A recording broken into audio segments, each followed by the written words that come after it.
Komisaun C Parlamentu Nasional, husu Tribunal de Contas, aprezenta resultado da auditoria fundu Covid-19.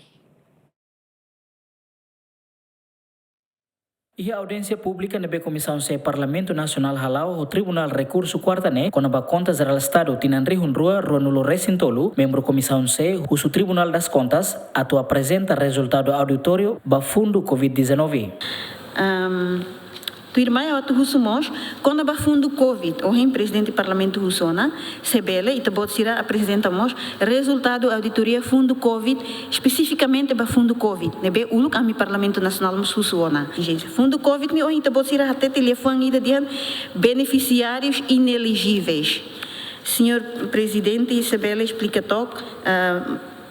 Maksud que a intenção é que até de beneficiários inelegíveis, nem maca refere a saída.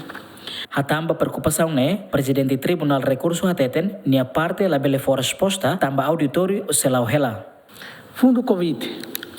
Fundo Covid será uma causa de senhor presidente da Comissão C, o deputado Sir Hoto kata haula bele hau e técnico la bele profunda liu itu pode ser pergunta se não colocar mais enquanto pergunta se pode colocar em relação ao fundo Covid, mesmo que é para barbarak, a minha bela for resposta agora de forma detalhada, também auditoria lá ela.